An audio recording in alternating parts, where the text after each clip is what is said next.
All right, thanks for staying with us. Now, illegal migration in Nigeria is a complex issue driven by poverty, economic disparity, political instability, and lack of access to education and opportunities.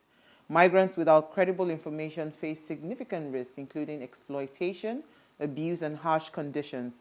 Illegal migration also puts a strain on the host countries' resources and, of course, and leads to brain drain in Nigeria.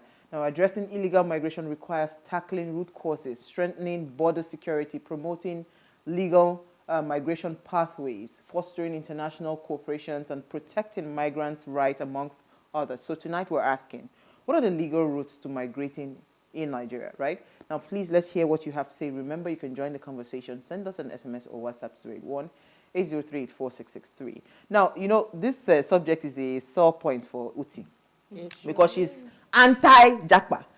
But you see, the truth is, the reason no, that's no, now that's not, you are pro-Nigeria. Let me put mixed mixed feelings, exactly. Yes, so, you are actually very pro-Nigeria because you are somebody that lived in the UK for years, and you still decided that you have to come back to Nigeria. So I get you.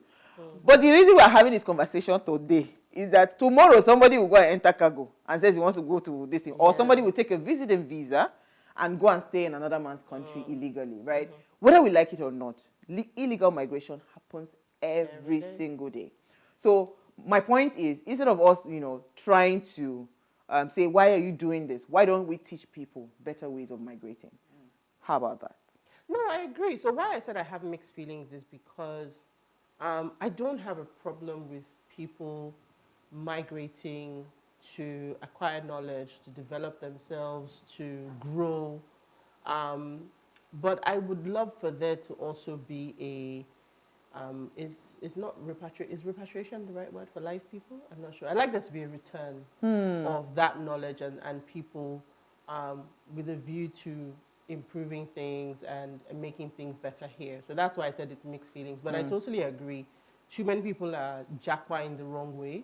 So being able to do it in a legal manner and understanding the opportunities that are there is also very important. So I think that when the people who, like our guests, who are helping people to do it the right way, absolutely, are actually very, very valuable, because this process is not only sometimes very complex, but it's very expensive. Are you telling me? So anybody that can help you to, one, find a way to reduce those costs, find a way to gain, because this also scholarships and things for education. Oh yeah, part of the, I said she's the perfect person. Exactly, of gaining knowledge. So yes, I understand it, but I still have mixed feelings. Yeah, I mean, she's the perfect guest, and I'll tell you why. Because I kind of like monitor her page on social media, and I see that beyond, you see, it's one thing for you to say, okay, these are legal means. A lot of times, she presents opportunities that even when you do not have financial, you know, she talks a lot about opportunities that are available without you having to pay money.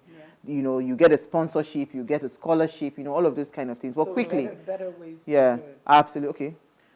Okay. So let's just bring in our guest now. Committed to helping aspiring graduates, school aspirants succeed, Zino Ojogbo teaches prospective graduate school applicants, graduate school applicants to navigate the complex process of securing scholarships and studying abroad. Under her tutelage, these applicants have secured over $4 million and relocated abroad alone or with their families. Now, Zino is a scholarship and admissions coach with SFM Migration and a PhD candidate, University of Waterloo, Canada. And she's joined us live from the Canada. Thank you so much, Zino, for joining us this. Thank you. It's good to be here. Thank you so much. Finally. Yes, so it's good to be here. Finally. You should add finally. We've been chasing Zino for over 2 months. There you go. But I mean, I can understand your schedule is busy. But we had to literally leave the conversation because I don't want us to just have this conversation just with anybody, right? I mean, so first of all, a quick word, right? Tell us, as someone that is really passionate about helping people, why did you even start to venture in these particulars? What led to this first, before we even then quickly go into what's it called, the conversation for today? Okay, yeah. So I started. It was during COVID. I became active on social media. Right, I just started posting on social media, and people see me in Canada. they see that I'm in school, and people started to ask the question, like, how did you do this? Like, how are you studying? People know that studying abroad is expensive. And I also came to Canada with my son at that time, who was 2 years old. So people saw this and they started asking me this question, like, how did you do it? How do you pay your tuition? We know that it's expensive. What do you do? And I started sharing. So I let them know that, yeah, just like you many years ago, I wanted to come to Canada, but I didn't have the money. Like, it's expensive to school abroad. If you are not from a wealthy family, an average person can barely afford it. So I was like them, I didn't have the money, and I like to find solutions to problems. But I also remember that after I graduated from the University of Benin many years ago, there were some of my classmates that went abroad to study. Like, these were my classmates, so we knew the financial situation of all of us. But if people could go abroad to study, I thought about it like, I know that these people are not from that kind of wealthy family where they can pay tuition. How did they do it? So I became curious and I started to ask questions. And that was how I found out that, yeah, I knew that there were scholarships, but I also had that mindset that for each scholarship, you must like have graduated with the first class. And it's not, this imposter syndrome where I felt like, okay, yeah, maybe I'm not good enough for this thing and maybe it's not for me, right? So I just thought that I wouldn't be able to get it. While I was chasing that, I was also trying to come to Canada via the permanent resident route via express entry. But at the same time, that's a point-based system. My points were too low. It couldn't get me an invitation to apply. So I was just there doing my thing in Nigeria, though, going to work and trying to see that, okay, maybe things will work out eventually. I don't know how I was thinking that things will work themselves out, because it's quite ridiculous for me to think that. But anyways, in 2016, while I was still just hoping that things will work out, I lost my job in Nigeria. Wow. I don't know if you guys remember in 2016 where there was like an economic situation, just like we are in right now, and oil price dropped and companies laid off employees. So I was affected at that time. And I'm like, okay, this is my situation of being unemployed. I was living in the Lekki axis then. Well, not Lekki phase one, in Igbo, and rent was quite expensive there. I'm like, how am I going to cope in this country without a job? And we all know how difficult it is to get a job in Nigeria. Like, that was when I realized that, I need to focus on this thing and relocate. So that was the motivation that I had. And I pushed, like I started at this time I was unemployed anyway. So the only thing that I had to do was to look for the opportunities. So I used that time to focus, look for opportunities. I learned that universities have scholarship opportunities. So those people think of scholarships like external scholarship, like the likes of Commonwealth, Erasmus Mundus, and those big scholarships. Now, while those scholarships are very good and they give you good money, they are very competitive. So I had to look for opportunities that were less competitive to give me more opportunity to be able to secure one. And that was when I found the university-based scholarships. So these are institutional-based scholarships. So an example is that when I came to Canada to school in the University of Waterloo, my scholarship, I was funded by the university. Wow. So what that means is that I cannot decide to say, okay, I don't school in University of Waterloo again. I want to go to University of Toronto. I cannot take that scholarship out of the school. So like, so if you want to stick with the scholarship, you have to stick with the school. Exactly. So these scholarships, they are a lot more easier to get than those big name scholarships, which many people focus on and realize that, they tell themselves that, yeah, it's not for me. So when I started talking about it, I started teaching people on social media, then I saw that more people were even interested. So that was how my brand on social media came about. And since then, I've been sharing. Awesome, Yeah. awesome. Ladies, you want to come in? Well, you have quite a story. And very relatable, I must add. Very, because you found the easiest way to get what you wanted, and you were able to be successful in that, because a lot of people have a lot of issues, even when they want, like what we're talking about, migration. So even I don't even know how much it costs legally in Nigeria to actually purchase, like if you legally want to migrate, what the total cost would look like. But this has brought light to other ways where you don't even have to spend as much. Absolutely. So it's quite enlightening. Uti? So yeah, no, I was gonna say, I mean, you touched on something that is really, really key. I think for me, whenever I think about scholarships, what I'm thinking is Academic excellence. is the academic side of it, right? So you touched on that, but I think for me, it's always what does that journey look like? So we've talked about the usual bigger scholarship programs. You know, you mentioned Erasmus. There's things like Chevening if you're in the UK. What are some of the criteria? Because I think you think of academic excellence, but then what does that selection process look like? What does that application process look like? What should I be thinking about? I mean, you know, most people think it's all about having a first class. What if I have a 2-2 or don't even have I have a third class? What does that look like with this particular type of institutional scholarship? Maybe just walk us through that application process. Where do I start? Okay, yeah. So the first place to start is to decide how you're going to fund your studies. I see many people, they just rush to go apply for admission and they get admission, and then that's when it dawns on them that they cannot fund it. So you first of all need to make a decision. How am I going to fund my studies? So are you going to use scholarships? Are you self-funding? Are you trying to take study loans from like these international organizations that give loans to international students? So let's focus on the scholarship part. If you decide that, okay, I don't have money, I'm going to try to secure scholarships to fund my studies. These institutional scholarships, there are different ways you can approach them, and this is dependent on the school. So for some schools, they want you to like contact like a research advisor or a professor who is going to supervise you for a research-based position. So you have to contact that person first. And if the person says, okay, you know what, I like your profile, I want to work with you, he's going to give you a go-ahead to go apply for the admission.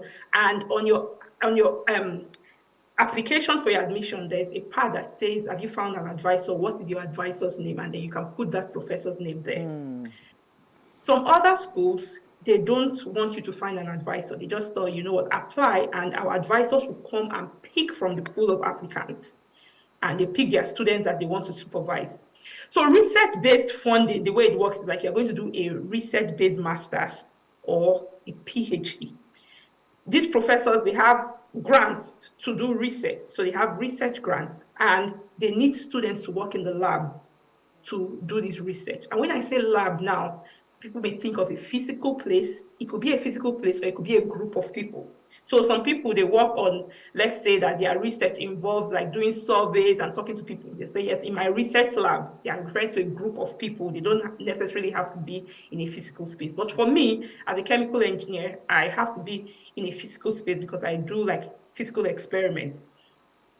And when this professor hires you, he now pays you from his research grant for you to work in his lab.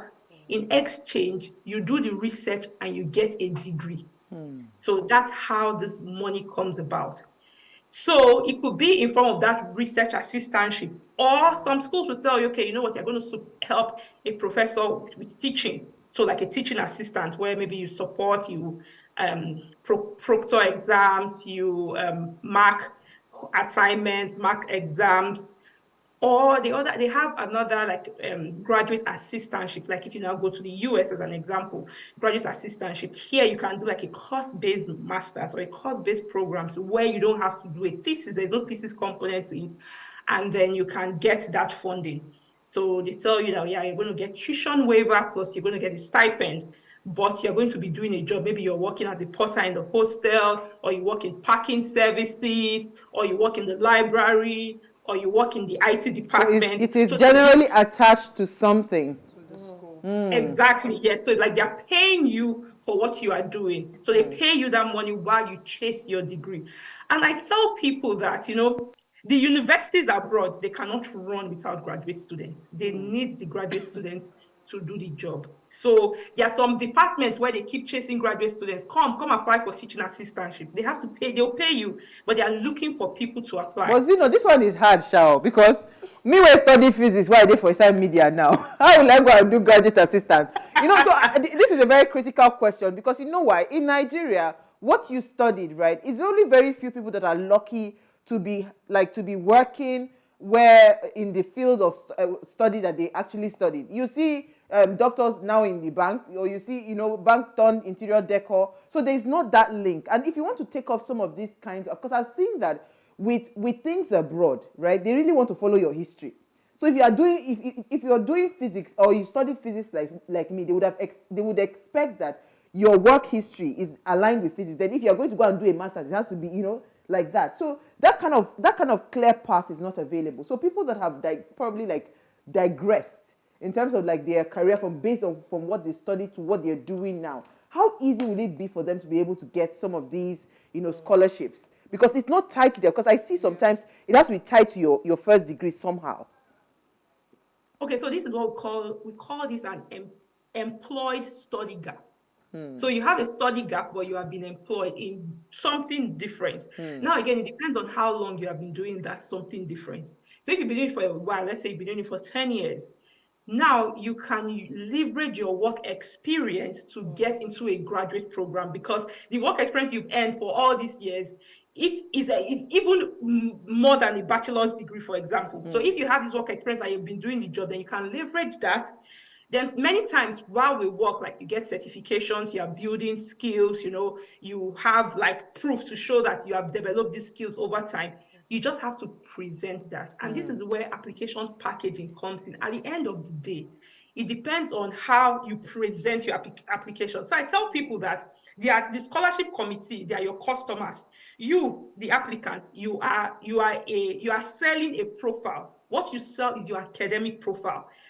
The way you market it to the admissions committee is how they are going to take it. So you need to learn how to package your profile and deliver it to them in a way that they are going to choose you amongst all the other applicants. It's very important. And many times you do this by telling your own unique story. This is why when I see people telling somebody, come and help me put my application together, help me write my statement of purpose. You are not telling your story. You are going to try to tell somebody else's story, and it doesn't work that way. Okay, you know what? Yeah, I'll come to you, Uti. I know you want to say something. Let's just go out on a very short break. When we come back from that break, I'll come to you, Uti. Stay with us.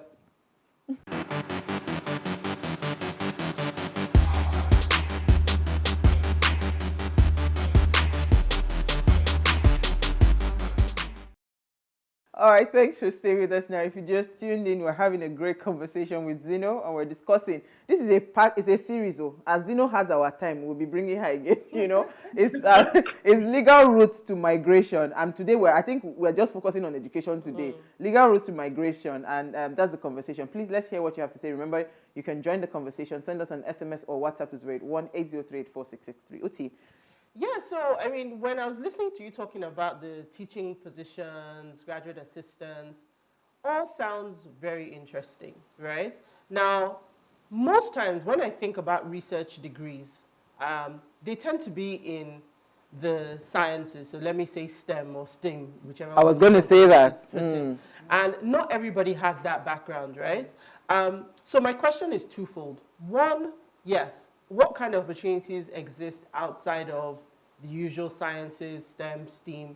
And then, when we do these things, let's be honest, the study is a means to an end. So when I go and get a research degree, and yes, they've paid my way for the first couple of years, what next? Yeah, I really like the questions. Yeah, so again, it's a myth when people say that there are only opportunities in STEM. That's not true. There are opportunities. But that's what we hear. Yeah, but there are opportunities in every department. English, mass communication, public health, all the social sciences, they have research in all of them, all these fields. So if you can go, just check the website of the university, you are going to see that these professors are working and doing research. That's all you need to do. You just need to contact them. If they are professors in that department, then of course they engage in research. So in every field. Now, why is it that a lot of people think that there are more opportunities in STEM? Just because they look for people in STEM, so they keep advertising it everywhere because they are looking for qualified students in STEM. And this is what I tell people, that The way international students are looking for funding opportunities, that is the same way professors are looking for good students. Because they can't find, because many people cannot present their profile the way they should present it. So it's like a mutual relationship. Now let's go to your second question of saying what next. When I came to Canada in 2017, sincerely, I was already on that. I was trying to come via permanent residence, but since that wasn't working, I decided to pivot to the study pathway. Ultimately, what I really wanted was to relocate, like to be able to live permanently. But I used studying as a pathway to achieve that goal, as a legal pathway to achieve that goal. So once I graduated from the university when did I finish my master's? 2019, early 2019. I immediately applied for my permanent residence. That same year, I got my permanent residence. Within that time, I was trying to figure out what's next. Like, what do I want to do with my life? As a chemical engineer, I was working in the field back in Nigeria. Did I want to go back to the field? Because I'm also a mother. I didn't want to do that. But I also fell in love with doing research. So I decided, okay, if I'm going to go the path of research, I need to get a PhD if I want to grow in that field. So I decided I was going to do a PhD. During this period while I was doing a PhD, I was already working towards citizenship. And early this year, I became a Canadian citizen. So again, like I tell people, like think long term when you're trying to relocate. You want to relocate, you need to think about it. We have something where we call choices. That's how we tagged it. Choices is choosing the right program and choosing the right country. So when you're choosing a country of best fit, you're making sure that you're choosing the country that you can relocate to based on your own unique goals and your own unique situation. So an example is like if you're married, you want to make sure that you're going to a place that your spouse can relocate with you. You are going to a place that your spouse can work. If you have kids, you want to make sure you're going to a place that your kids can live, can go to school without you having to pay additional tuition. If your ultimate goal is to live in that country permanently, then you also want to make sure that there is a path to permanent residence in the country that you are going to. So these are the things that you need to decide you need to think about while you are making that decision to relocate. Okay, so I mean, Zeno, I like where we are going with this conversation. I just want us to bring us back to the original question, right, which is the legal route to migration. And I'm asking, if these options are readily available, like you say, why do we still have a huge number of people leaving, what's it called, Nigeria illegally? So I've heard cases of people that have been sent back from the airport because they got to Canada and they said that, yes, they are here for holiday, but if they get a job, they'll stay back based on the fact that you can now convert your visiting visa. Like some of all of these things, right? Why do we still have those? I mean, like an entire family was turned back. I felt so bad for them because I heard that the man had sold everything. He had, carry all his wife, his children, and at the point of entry, what are you? If you say if I get a job, I will stay. Almost they sent him back to Nigeria, right? So all these little things that happens. Why do we still have that huge number of people? Why are people not exploring this option? Is it that education is really tough, or and again there is the work part, right, which is the skilled work and the unskilled workers pathways to migrating. Why are people not exploring these options that are readily available? Why do we still have very high level of illegal migration happening around us here in Nigeria? Okay, so the reason why we have that is two reasons. I'll start from the first one. A lot of people, they don't like to read, they don't want to do research, they don't want to do any work. The second big reason is that these things take time. Now, the way I'm saying it, it may sound very easy, but it's easy until you start to do it. And it takes a lot of discipline, a lot of effort, a lot of resilience, and you have to be able to handle rejections. Because, again, think about the number of people in Nigeria, then think about India, think about population in China. All of these people are chasing the limited opportunities. I've not even mentioned people in other countries. So what this means is that the opportunities are less than the number of people that are chasing them.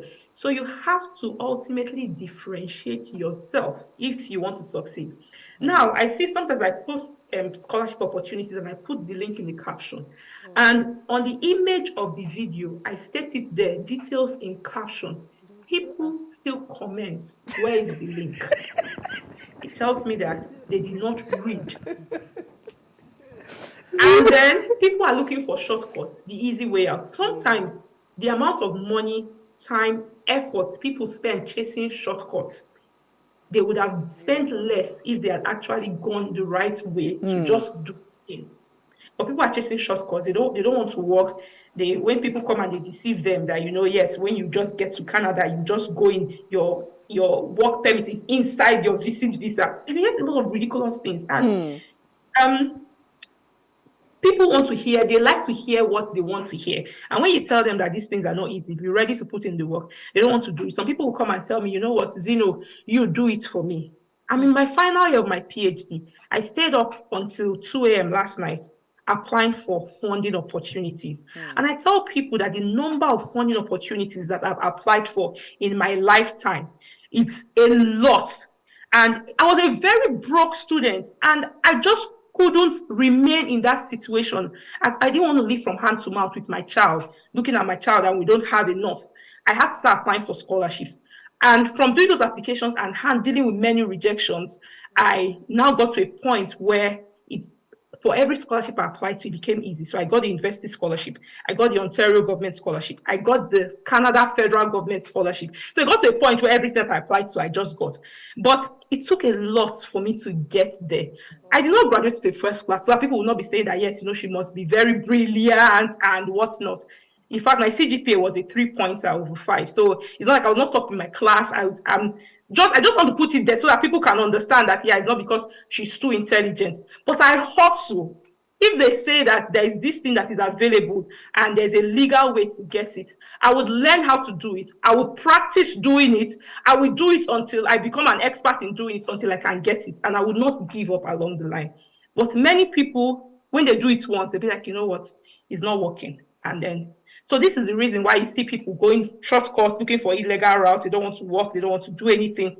It's not easy. But at the end of the day, if you are diligent to put in the work, it's worth it. So this is what I say, right? And thank you so much for telling your story in such a real and very relatable relatable. way. This is what I often say on the show. Who will make it will make it. The tenacity that you have, the drive that you have, you made a decision, right, to take the route to Japa and better yourself. I want to bet that if you had stayed in Nigeria, yes, you were going through a tough time at that point. You will still have But succeeded. you would still have succeeded because this tenacity, you would have put your hand into The something energy, else, yes. and you would have done well. And that's what I always say. That is not a magic formula. There's no magic pill. There's no silver To bullet. success. Right? If you are going to put in the work, it will take time. Yes, the time frame is different for everybody. But the reality of it is, if you dig in and you dig deep, it will pay off. Absolutely. The fact that people don't want to do the work, we like to throw money at things, and that's why we end up in the hands of people who take advantage of us, because they just tell you, bring $10,000. They will hustle for a short term, because I just need this $10,000. Everything will just add up. And then you get abroad and you realize that you've been taken for a ride. Whether it's a tourist visa, and that's the thing for me. So, I mean, like I said, I have very mixed feelings about this topic, but me personally, I applaud you for shining light on what hard work it takes, because people need to understand that. Absolutely. I was just going to add to what Uti said, because you see, sometimes when we hear these things, and it's important that the conversation is as real as it is, right? When people hear these things, they just think there's a magic wand. They just do it like this. Once you just enter Canada, you know. There's money on the street. Yeah, but hearing you speak, right? Even within the fact that you're still doing the PhD, you were up till 2 a.m. Come on, somebody go say, wait till you define self. You get. But so now, how do we address the issue about mental laziness? Because there's the mental laziness that people are not willing to just get it, go and help me do it. And that's why you said it's true. They fall victim of scammers, right? Scammers will just tell you that, don't worry, with 2,000 pounds, I can get this for you. With $50,000, I can get this for you. And they fall victim of it. How do we start to tell people what is important? If somebody's watching now, why is it important for us to rise above that mental laziness in this journey if you truly want to migrate legally? Why is it important? Yeah, it's important because you would not be able to achieve anything if you are mentally lazy. And even the people that throw money at things, and let's assume that they throw money at it and they succeed, you see them, they relocate abroad and they remain in the bottom pot, like they are always at the bottom. They cannot grow because they cannot learn, they cannot read information, they cannot research, they cannot navigate the system. So, sometimes I post certain things on my page. Like when I tell people that, I secured over $400,000 in scholarship, so people come and tell me, you're a liar, you are this and you are that. I don't even pay them any attention because some of them will claim that I've been in this country for 100 years. It doesn't work that way. When I see people make those kind of comments, I can tell that these are the mentally lazy ones and they are unable to navigate the systems for them to succeed because they can't do anything. So it is very important that you rise above the mentally laziness because you would not succeed in anything if you continue that way. So if you know that you want to grow, you need to start from somewhere. Tell yourself, I'm going to read this thing for 5 minutes. Even me, sometimes I get bored of reading certain things. Like sometimes if it's not interesting to me, I don't want to read it if it's not interesting. But there are some things that I know that I have to read. And what the strategy that I use to help myself is that if I say I'm going to do something and I put aside 10 minutes to do it, and I feel bored, like I'm tired, I don't want to do it. I'm going to punish myself for 10 minutes doing nothing. So these 10 minutes that I'm saying I'm going to use to read this paper, if I'm not reading that paper, I will not take my phone. I will not watch YouTube. I will not do anything else. So let me stay in that boredom. The boredom is going to push me to do the thing that I said that I will do so I can release myself But from that situation. you don't say you get Nigerian data blood for your blood. I'm not again, I'll be worried. I'm bread. No, your blood was. This one that the case of we died here. Nothing they happen.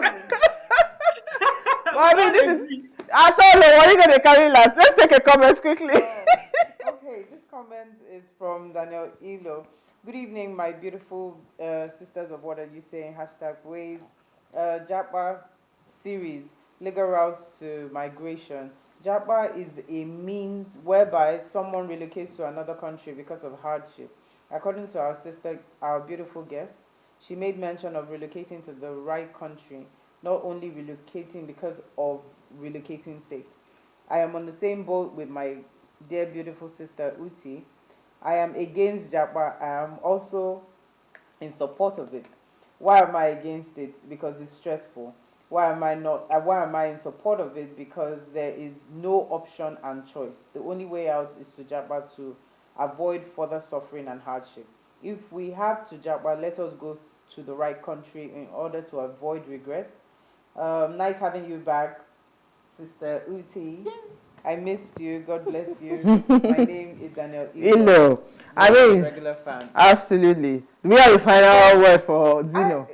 I haven't said much. Oh, yeah, quickly. Yeah. Last time we spoke about it, and it was very passionate from the angle we. Yeah. But Zeno has put too much light into this. I'm telling you. It's brought a glaring light to a whole different new perspective of relocation through scholarships, and even in scholarships is also a different type of scholarship. Absolutely. Which means that you have to be ready to do the work. A lot of because things. It seems like there's a lot of work in it.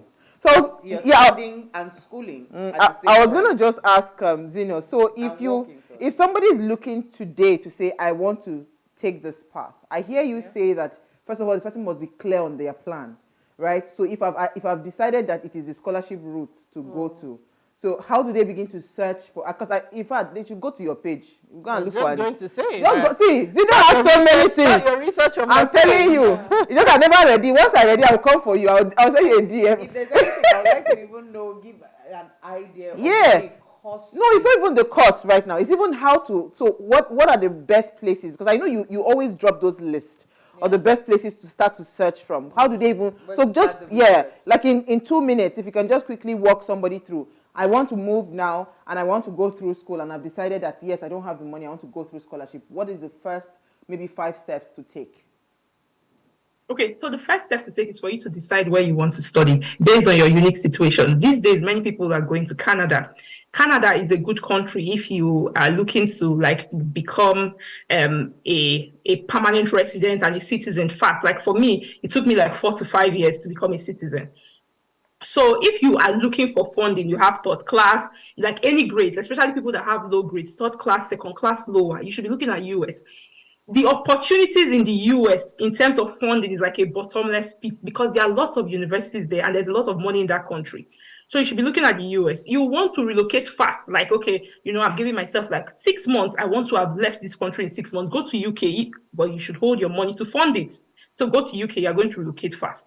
So again, you need to first of all decide where you're going to. Then secondly, you need to decide how you're going to fund it. It's very important.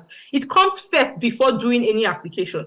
How are you going to fund it? If you're going to fund with scholarship, even within funding with scholarship, different scholarship has different ways. Some will tell you, get admission first before you come and apply for the scholarship. But there are certain schools where you must get this admission for you to be eligible to apply for this scholarship. So it now means that you need to know that, okay, I'm applying for this scholarship. Then you go and check the list of schools there, go and apply for admission in that school, get the admission, come back and apply for the scholarship. The same thing applies to loans. There are organizations abroad that give loans, study loans to international students. The way it is where they say if you are a British citizen or if you are a Canadian citizen, you can apply for government loans and you'll be paying small. They have those organizations that give to international students where they spread the payment over 10 years. So even when you're applying for loans, this loan organization, they partner with certain schools too. So you must go and get admission in that school first, come back and apply for the loan. So this process, you need to be able to navigate it. Then once you have decided that, okay, I know the country, I know how I'm going to fund it, then it's time for you to start looking at the schools. So you start looking for schools. Look for schools that have the kind of program that you want to do. So what program do you want to do? I tell people to keep an open mind. Like, don't restrict yourself to say it must be this program or it must be this country. So have an open mind. Then searching is very important. Somebody may decide that, I want to do a master's in public health. You go to one school, they call it master's in public health. In another school, they call it master's in epidemiology. Another school, they call it another name. So you must be patient to navigate the website of the university. I tell people, when you land on the website of the university, you need to go to the list of the courses. Don't just go and search for course. Look through the list of courses. Look through Madam, the opportunities that they have. You look at all the opportunities. When I applied to University of Waterloo, I looked over 1,500 scholarships. Every day I will go there and I will check. And that was how I was able to find the opportunities that I applied to. Some of them that I was not eligible at that time. I just put the date in my calendar to say, okay, these dates I'm going to make this application there. Wow. So I did that, so I was able to meet up with the time and not forget, because you can forget. I didn't want to forget. We have to bring you back. Unfortunately, we ran out of time. This is that's why we call it Japa series. I knew that we cannot have just one show with you. But thank you so much. We've had a fantastic conversation. I'm telling you, Uti is smiling here. Even me, I'm like, Are you sure? So before we go, ensure you follow us across all social media handles. We'll see you guys tomorrow at 8 p.m. as we bring another great conversation to your screen.